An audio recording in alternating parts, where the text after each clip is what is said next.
सदाशिवसमारम्भाम् आदिशक्तिमध्यमाम् अस्मदाचार्यपर्यन्ताम् वन्दे गुरुपरम्पराम्.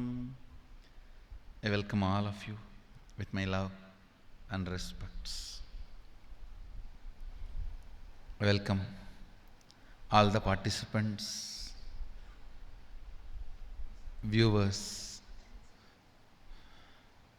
visitors, Sarvanyapita Yajamans, Tanedars, Mahans, Shri Mahans, Kotaris, everyone sitting with us all over the world in more than 100 centers,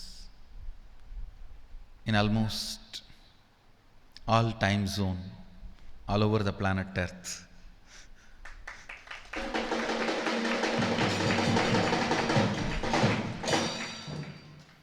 I welcome all of you with my love and respects.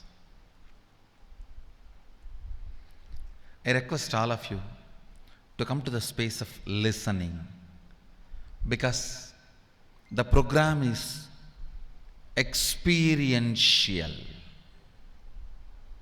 It is experiential, not just intellectual. I'm not going to give you some words. I'm going to transmit the experience. First, few basic truths of life. Please understand, you don't manifest your desire, you manifest your cognition. You don't manifest in your life your desires, you only manifest in your life what you believe, what you cognize, what you perceive as reality. Most of us say, oh, I really desire wealth, I desire happy life, I desire health.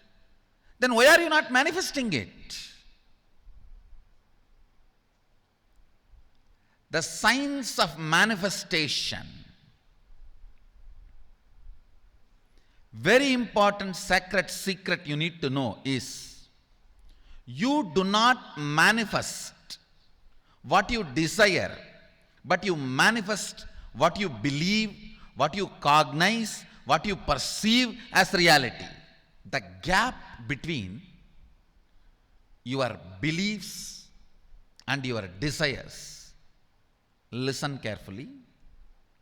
I'll give you an example. Many of us say, I really desire wealth. But deep down you believe wealthy people are arrogant people, bad people. They do a lot of wrong things. If you believe wealthy people are arrogant, bad, wrong, they do many wrong things, they exploit others. If you have that belief, how are you going to manifest wealth in your life? Understand? Wealthy people are not bad. Those people who are bad, even if they don't have wealth, they will be bad with some other reason. They will be egoistic with some other reason. They will be exploiting with some other reason. I have seen people exploit their poverty. I have seen here in the ashram many times. The way they demand, if you don't attend to their demands even 1 inch, oh, because we are poor people, you don't attend to us. I have never seen a rich person demanding. I have seen billionaires coming here. I have never seen them demanding, because by the time you make billions, you are beaten by society so much, you are polished thoroughly. You know how to deal every situation. But I have always seen to be egoistic, to be exploiting, to be demanding, It is not necessary you have to be wealthy, but you always have an idea. Wealthy people are egoistic, bad, demanding, exploiting, doing wrong things to others. Listen carefully. How many of you really believe wealthy people become egoistic, exploiting, demanding, and doing bad to others? Raise your hand.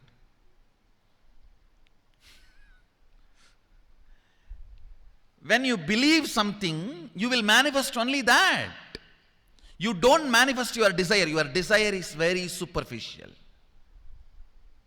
Your reality is made out of the stuff called your perception and cognition, belief system. Your reality is not made out of your desire.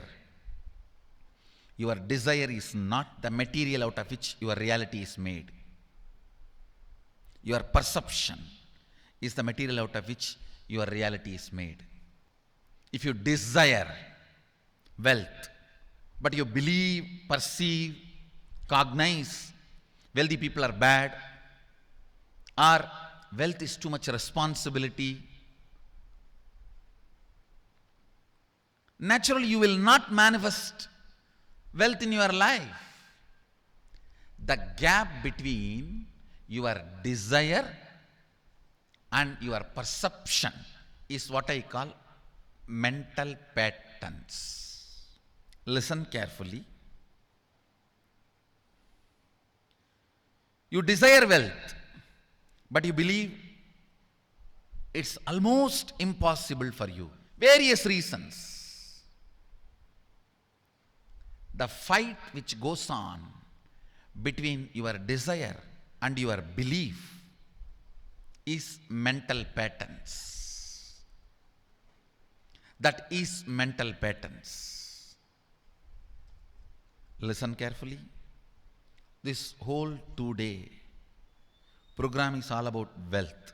I'll be helping you to complete many of your wrong perceptions, cognitions, beliefs about wealth consciously, experientially. I tell you, in the modern day, tons of researchers are proving one truth. I can give you at least 1,000 studies and researches. Anything you cognize, you create a certain energy field about your cognition. You attract situations, people, everything around you to make that cognition into reality. All you need is will persistence. Will persistence means not next 12 years sitting and doing meditation. No, I don't call that as a will persistence. Your decision, you are not going to give up your intention, is all I call will persistence. You can continue to be eating, sleeping, driving, doing your routine. You are not expected to sit under a tree and close your eyes and do something till your jata grows and penetrates the ground. No, I don't call that as a will persistence. Deciding not to give up on your intention is will persistence. I'll repeat this basic few principles because I'm using many new words, technical terms. Listen. You do not manifest your desire, you manifest your belief. You always desire health, but you strongly believe your dad had diabetes, you are going to have it. Understand? That's a difference between desire and belief. You desire health, but you believe strongly, oh, my father had diabetes, I think I'm almost there. Unfortunately, the science of manifestation is not what you desire, but what you believe. The science of manifestation is not what you desire, but what you believe. what you cognize, what you perceive. The gap between your desire and your perception, that is what I call mental patterns. It goes on affecting you, understand?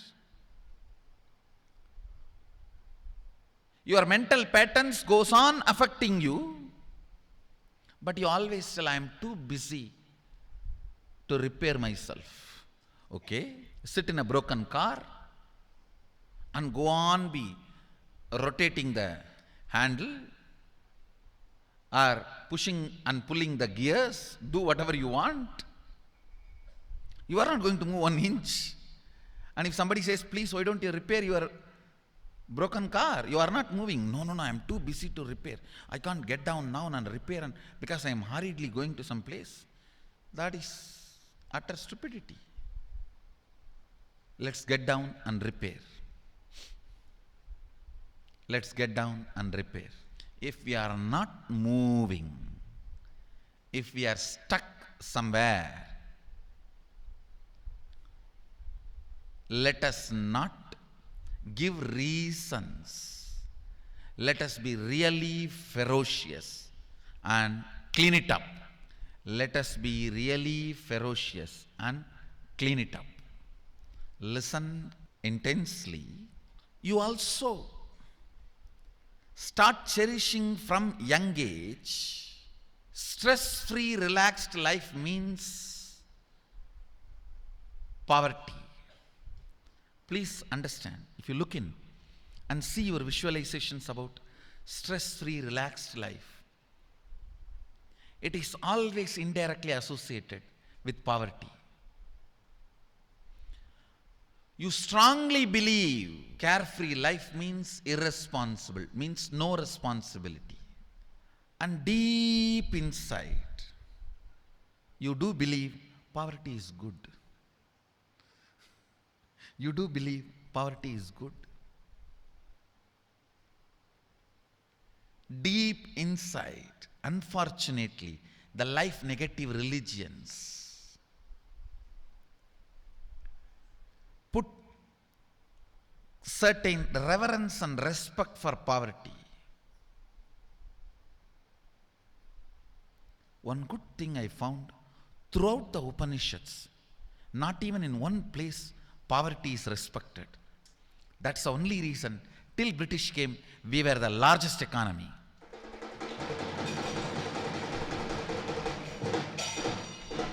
India need to know poverty is because you gave up Vedic lifestyle, not because you lived Vedic lifestyle. Till Vedic lifestyle was with you, poverty was never near you. Because throughout the Upanishads, nowhere poverty is respected, worshipped, revered, even indirectly. Rishis were never poor, loaded with tons of powers. Kings come and bow down to rishis to learn the weapons and powers. Listen, unfortunately, the life negative religions have put a thought current that poverty is good and kind of a reverence and respect for poverty. Charity and reverence for poverty, both are just to keep poor people suppressed and stopping them rebelling. It can be a good political strategy, but that is not a spiritual truth. You need to acid wash yourself about your beliefs and cognitions.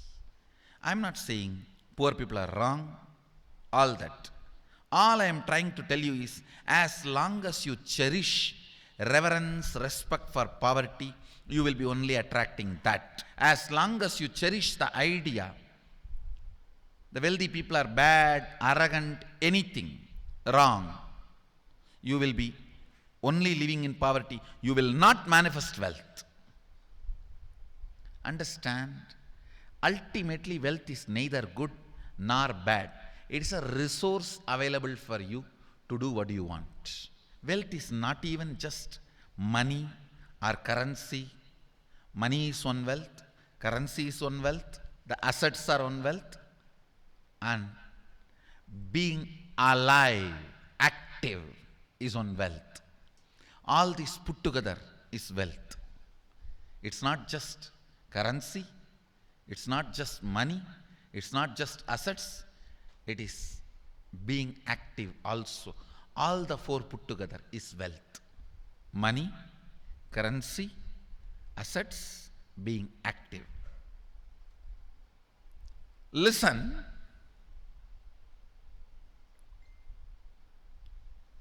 wealth is neither bad nor good. It's an utility. It's an utility, that's all. If you want to have, manifest in your life. If you don't want to have, leave it. It is that simple. That is where the problem starts now. No. It's not that simple. I am trying to manifest for last 25 years. You are trying to, but you are not manifesting. Please understand. You may be having desire, but you don't have belief. That's a difference. Desire is different. Belief is different. Desire is different. Belief is different. You may be desiring to have wealth. You may not be believing it as your possibility. You may not be perceiving it as your possibility. You may not be cognizing it as your possibility. Understand? The first and foremost important step we need to do to create an energy field of attracting wealth. As I mentioned, there are tons of researches proving in the modern day, anything you cognize, you become energy field for it. And you attract situations, persons, knowledge, everything required to manifest that cognition into your reality. In these 2 days, I commit with you, I'll clean up all the mess inside you. The gap between your desire and your perception, that mental patterns, that's what I call mess. I'll clean up. That's one. Second, I'll create an energy field in you to attract wealth and manifest wealth. This too is only the goal of this 2 days program.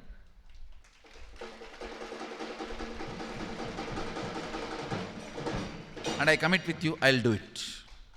Whether you are in Bengaluru Adinam, physically in front of me, or all over the world, I'll do it. The first step we need to do,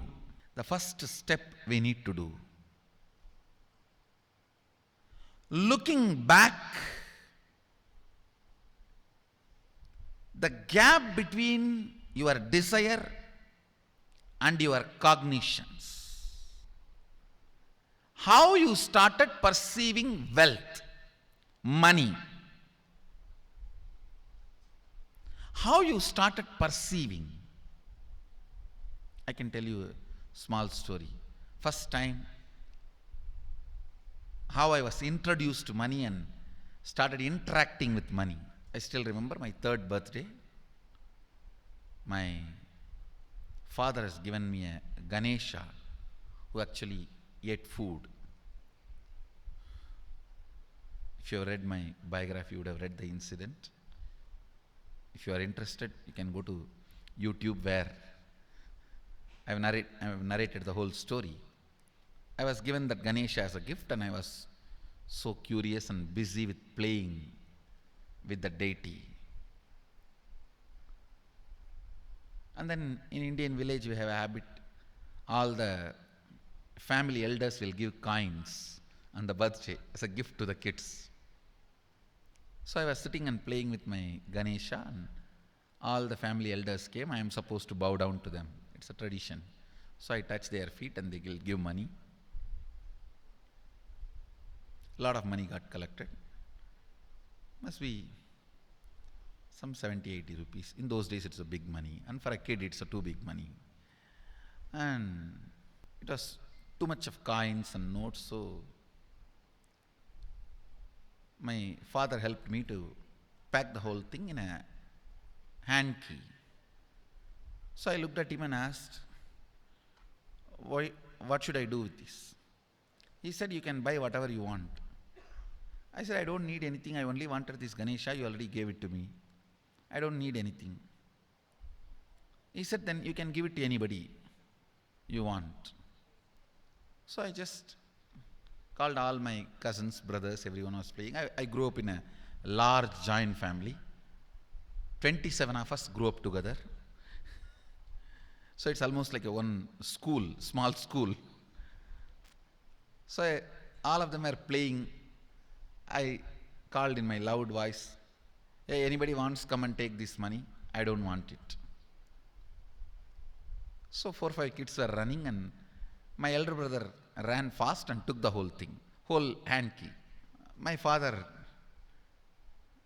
told me to tell my elder brother to share everyone, to share with all. I said, I have decided I don't want. And I said, whoever wants, take it. So he took it. How can I interfere in this after that? It's up to him. I will not even interfere, giving any further instruction to how they should share or who should share and all that. I said, I don't want. That's my first relationship with money. I still see very clearly that's the same relationship.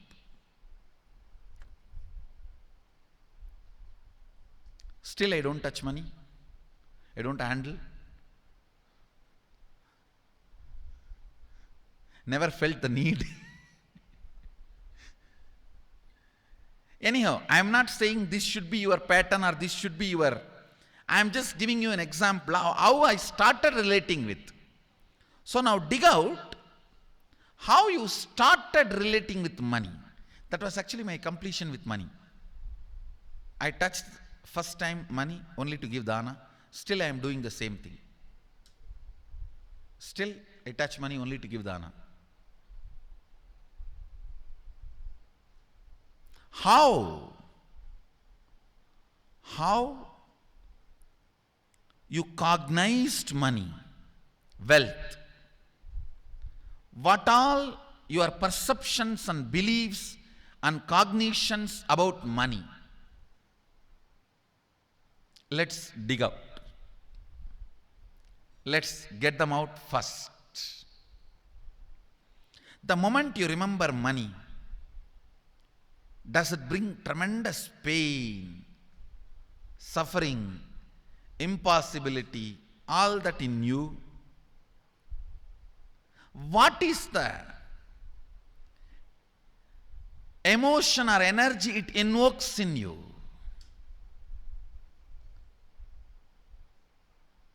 So put your pen to paper and just keep writing whatever comes to your mind.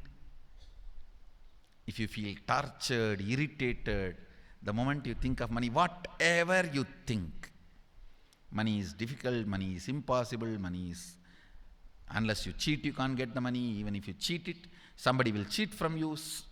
So much goes on inside you about money. Your incompletions with money. Just spend few minutes and let's dig out all the incompletions, mental patterns we have, perceptions, beliefs and cognitions we have about money. Listen, the first step we need to do now, cleaning up, completing these mental thought patterns, the incompletion patterns related to wealth, and stopping them from recurring. Please understand. Biggest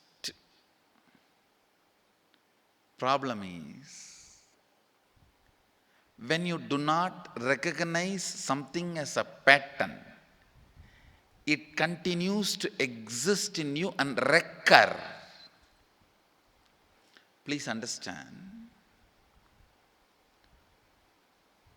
Recurring, for example, today you remember, yes, I have a lot of incompletions and patterns. Incompletion means, let me define.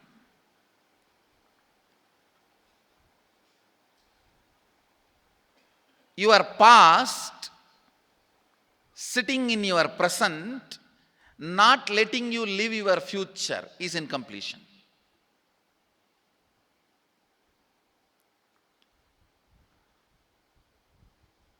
It has no logic. Because you lost love of somebody, you decide never to love again. It has no logic.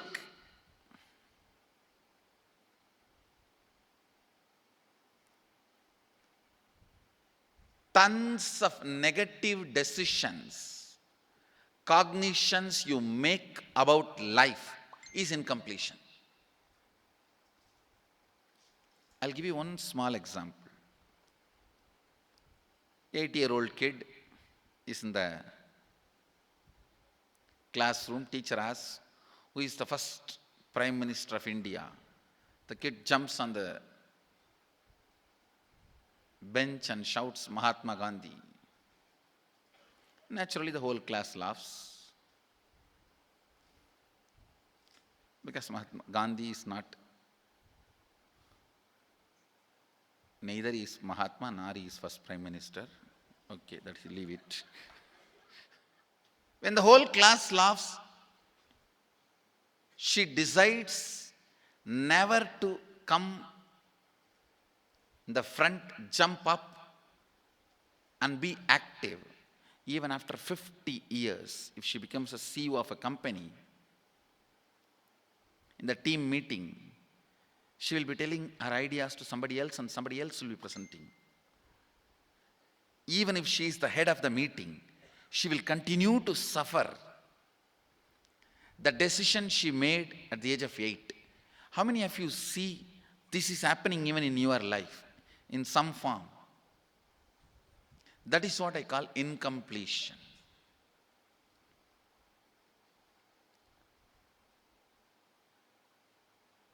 Understand, there is a very powerful science by Sadashiva in Agama. Sadashiva is the first Guru, Adi Guru. He explains in Agama, of course, the moment I utter this word, many will have many questions. What? Sadashiva? He was supposed to be God. Was he Guru? He was supposed to be energy.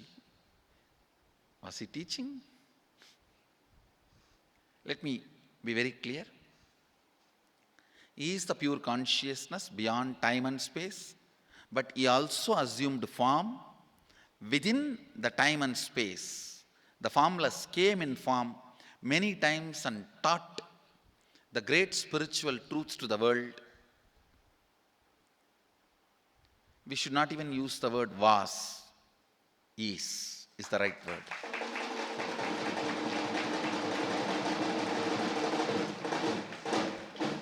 He gives a beautiful science of completing with this incompletion patterns, known, unknown.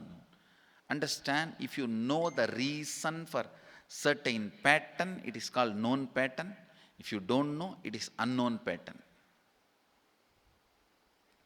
Sometimes you will have a heaviness, suffocation, but you don't even know why. That is unknown pattern. Sometimes you know why you are going through what you are going through. That is known pattern. Known or unknown, you can complete. You can be out of it. It is possible. It is possible. I'll explain this science of completion. Understand, this one technique can help you whether you want to get rid of your headache or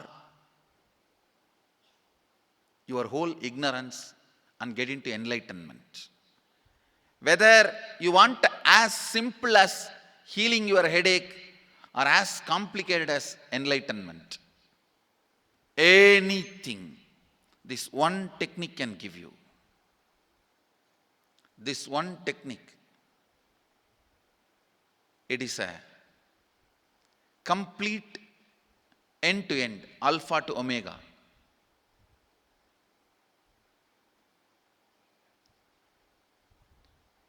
It's from Sadashiva directly. In the Agama, 94th verse, 22nd technique. The chapter is called Shivajnanopanishad and also called as Vijnana Bhairava.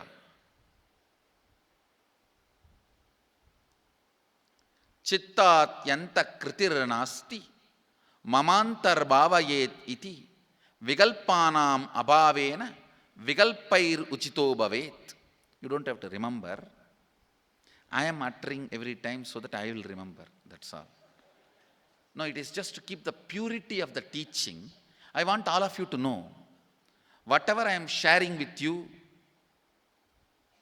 is my personal enlightenment experience, which is in tune with the earlier master's experience. My Apta Pramana, my Atma Pramana in tune with the Apta Pramana, means the earlier masters. The Shastra Pramana. Only that can become your Sakshi Pramana. Never learn from a person who does not have Atma Pramana, enlightenment. He will be only Pandit, repeating. Same way, never learn from a person who claims yes, enlightenment, but does not keep his experience in tune with the Shastra Pramana and shares with you. It's always dangerous. Maybe it must have been good for him, but we don't know whether it is good for all of you. The Atma Pramana should always be acid washed with Apta Pramana, Shastra Pramana. Only that can become Sakshi Pramana, experiential reality for you.